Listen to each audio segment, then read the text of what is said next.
Memory measurement unit होती क्या है? जब भी हमको कंप्यूटर के अंतर्गत किसी भी मेमोरी की क्षमता को मापना है तो उसके लिए ज़रूरत पड़ती है मेमोरी मेजरमेंट यूनिट की। मेमोरी मेजरमेंट यूनिट के अंतर्गत सबसे छोटी यूनिट जो कहलाती है वो कहलाती बिट। बिट का मतलब हो जाता है या तो जीरो या तो वन।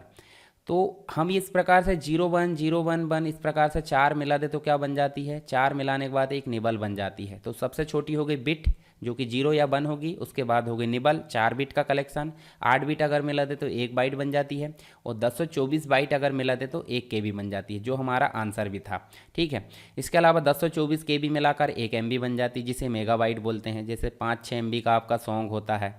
इसके अलावा 1024 एमबी मिला दे तो एक जीबी बन जाती है। आपके मोबाइल की मेमोरी आप देखे होंगे, 4 जीबी 6 जीबी इंटरनल मतलब रैम होती है।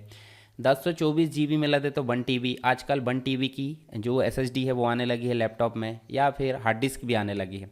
224 टीबी मिला दे तो 1 पीबी यानी पेटाबाइट बन जाता है। टीबी मतलब टेराबाइट हो जाता है।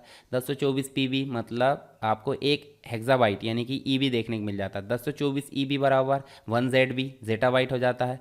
224 जेड बी बराबर जो हो जाता है एक वाई यानी कि ओटाबाइट, और 224 वाई बराबर एक ब्रोंटोबाइट। फिर लास्ट में हम देखें तो 224 ब्रोंटोबाइट मिलाकर 1 जियोबाइट हो जाता है। तो सबसे बड़ी मेमोरी यूनिट क्या है मापने की? वो है 1 जियोबाइट। तो आपको याद रखना है, सबसे छोटी हो जाती है एक मतलब बिट, और सबसे बड़ी हो जाती है जियोबाइट यानी कि जीबी भी बोल सकते, पर जीबी में आप देखोगे गीगाबाइट भी आ जाता है और जियोबाइट भी। तो आपको सिंपल याद रखना है जियोबाइट। ठीक है, तो ये आप समझ गए क्या मेमोरी मेजरमेंट यूनिट। कुछ एग्जाम्पल और देख लेते हैं इसके। 1 KB बराबर तो आप समझ गए 1024 बाइट, पर 1 MB बराबर 1024 KB होता है। साथ ही अगर बाइट की बात करें, देखिए इस प्रकार से आपको 10,48,576 हो जाता है। ऐसे भी क्वेश्चन आते हैं कि 1 MB में कितनी बाइट होती है, तो आपको ये भी आंसर पता होना चाहिए। फिर 1 GB में आपको 224 MB तो मिल ही जाता है, परंतु के भी कितनी मिलती है इसके सेम। ठीक है, अगर बाइट की पूछे तो बाइट बहुत ज़्यादा हो जाती है। तो याद नहीं रखना है, बस एक नमूने के तौर पर या एक सैंपल के तौर पर आपको थोड़ा सा यहाँ पे आँख घुमा लेना, ताकि एक आइडिया रहे।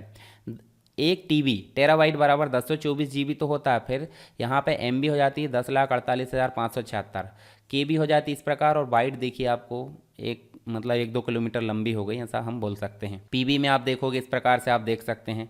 तो ये बेसिक जानकारी आपको मेमोरी मेजरमेंट यूनिट की आई होप आपको समझ में आ गई होगी।